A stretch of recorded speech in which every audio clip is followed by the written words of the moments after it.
दोस्तों, भारत का सबसे बड़ा पड़ोसी दुश्मन देश चीन इस समय कई चिंताओं से घिरा हुआ है, क्योंकि भारत ने हाल ही में अमेरिका के साथ एक ऐसे समझौते पर हस्ताक्षर किए हैं जिससे चीन की रातों की नींद उड़ चुकी है। असल में इस नए समझौते के दौरान अब भारत में अमेरिकी नौसेना में शामिल जितने भी आधुनिक जहाज हैं वो रिपेयर यानी कि रखरखाव और मरम्मत के लिए आने वाले हैं। और आप में से कितने लोग इस बात को मानते हैं कि रखरखाव और मरम्मत तो सिर्फ एक बहाना है, असली काम भारत में आना जाना लगा रहे ताकि चीन के ऊपर निगरानी रखी जा सके? यदि आप इस बात से सहमत हैं तो कमेंट बॉक्स में यस और नो के साथ आंसर कर सकते हैं। और हम आप तक इस तरीके के यूजफुल कंटेंट पहुंचाते रहे तो इस वीडियो को छोटा सा लाइक और चैनल को सब्सक्राइब जरूर कीजिएगा। दोस्तों, हाल ही में रिपोर्ट्स के मुताबिक भारत की प्रमुख जहाज manufacturing company Cochin shipyard limited ने अमेरिकी नौसेना के साथ एक समझौते पर हस्ताक्षर किए हैं, जिसके तहत कोचिन शिपयार्ड लिमिटेड अब अमेरिकी जहाजों की मरम्मत और रखरखाव का काम भारत में करेगी। और इसमें अमेरिकी नौसेना में शामिल जितने भी आधुनिक जहाज हैं लगभग सबको शामिल किया गया है और जहाजों के साथ साथ कई युद्ध अभ्यास भी शामिल हैं। लेकिन ऐसा पहली बार नहीं है। इससे पहले भी भारत की दिग्गज construction and manufacturing company L&T ने यूएस नेवी के शिप्स को रिपेयर एंड मेंटेनेंस करके उनको वापस भेज दिया है और उसी समय भारत के साथ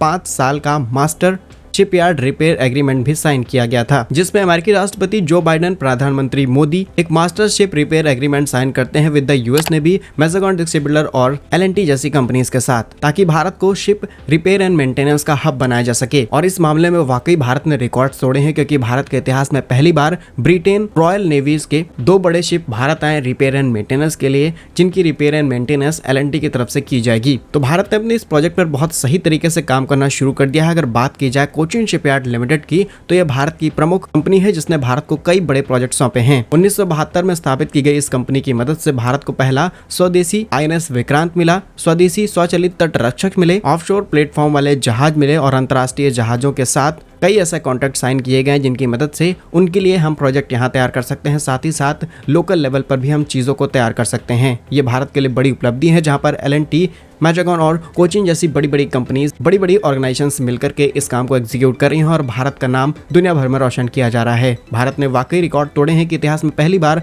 भारत के अंदर Britain royal navy ship Bharat आए। यदि आप भारत की इस तरक्की से खुश हैं तो कमेंट बॉक्स में जय हिंद जरूर लिखिएगा। साथ ही इस तरीके के यूजफुल कंटेंट पाने के लिए आप हमारे दूसरे चैनल लाइव इंडिया हिंदी को भी सब्सक्राइब कर सकते हैं। मिलेंगे हम आपको एक नई और इंटरेस्टिंग वीडियो में, तब तक के लिए वंदे मातरम, भारत माता की जय।